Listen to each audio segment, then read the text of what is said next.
I grew up playing drums in my parents' basement. I didn't have any formal training in music. I was just really curious about it. I got more interested in the stranger aspects of what sound could do. And I was always really interested in the question of what happens if blank? What happens if I turn this knob all the way to the right or all the way to the left? What happens if I set up my drum kit backwards? So that question of what happens if has really pulled me through my life in sound and in theater.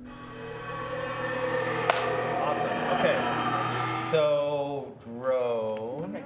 For the kinds of plays and the kinds of work that I do in theater, I'm involved in kind of collaborating with the other designers and the director and the script, of course, to generate the kind of sound world that we want to be inside. I think of it as world building in a way. The foundation is the relationship I have with the director and the script. Very often, they have an idea about how they want the story to unfold, the setting, or maybe the time period, or the kinds of themes that they want to touch upon. And very often that initial conversation, I start to hear things in that conversation. The sound world kind of starts to build in my mind. Women of the Fur Trade is basically, not entirely, about 3 women in a fort. One is indigenous, one is Métis, one is white, and it's 1800 and something. It's kind of about Louis Riel and the Métis Rebellion. It's also kind of a little bit about community and the ways communities can talk to each other, especially around Indigenous issues in Canada. And it's a complicated unfolding of that time in Canadian history. And I think the play does a beautiful job in expressing some of those complications. It's hilarious, but it's also rife with very, very difficult themes. The juggling of the sound content with the arc of the characters in the story was a really tricky one. We could very easily have gone slapstick all the way through, but that's not what we wanted. We wanted to bring to the fore all the different paths and arcs through the story and surprise people with them so that when they're not expecting something funny happens. How do we support that? And how do we support it in a way that doesn't negate the thing that happened before? And there's a 22.9 to scene 3 button baby. Button baby. Button baby. And stand by for 21. Yep. And go. Well, it's a button baby. Of course, all those decisions and all the sound that happened in the play was filtered through the community in the room and the discussions we were having. The work is about what's happening in the room and not so much about making stuff. We can all make stuff. Is it the right thing? Is it firing at the right time? Those are the things that are really, a script can't tell you that. We're here in the Stratford Studio Theatre. The nice thing about the studio is how intimate it is, so we really feel close to the stage, and so that makes you kind of think about sound in a different way. How do we want to use the architecture of the space to help tell the design story? We have a lot of speakers around the outside, which are called surrounds, and then we have speakers over the stage and even behind the stage as well. And we can use all these speakers in different ways and in different proportions to help kind of build the architectural space around the story.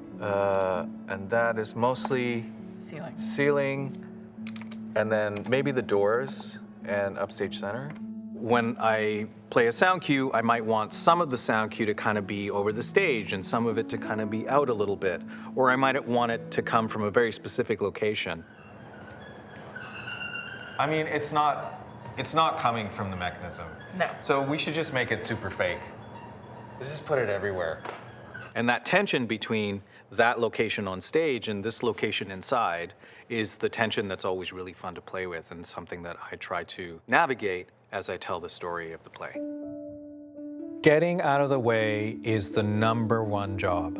For the actors to get out of the way of the words, for the designers to get out of the way of the actors and the story. But certainly that's #1 in my mind. How can I get out of the way more than I am already? Maybe I've made a sound cue that has 16 tracks, but really I only need 2 of them. So this is going to be sound cue 24, and it's called Letter Throw to scene 4.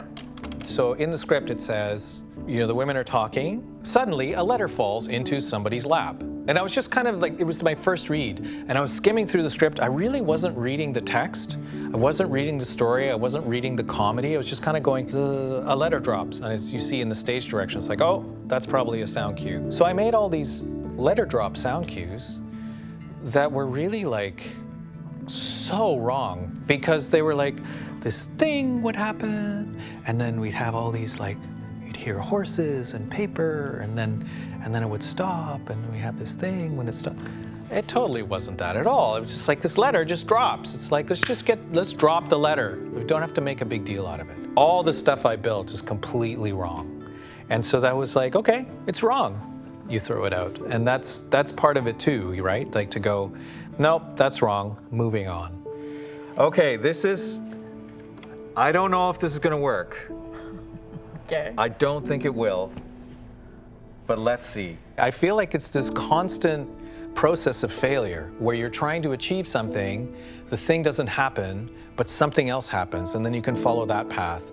And then that path says, okay, then this is the next thing, and then you try to do that, and then that doesn't work, and this other path. So it's this constant traversing of these paths that become revealed to you in the process of actually trying to do something very specific. And I really enjoy that, and I really feel that that is an important aspect of my process, that idea of failure as a starting point rather than an end point, because very often we consider failure as an end point. Oh, I didn't do it, I failed. My relationship to failure is actually very joyous, and I feel very inspired by failure. What the hell?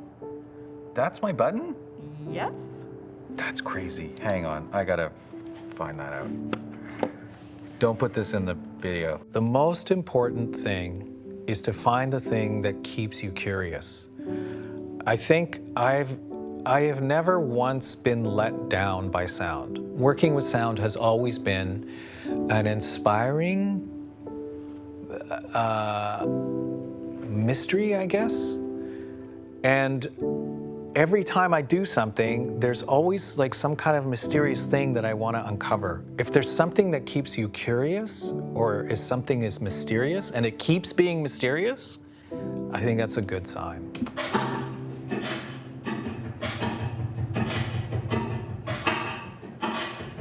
And go. Fantastic. Great. We're done.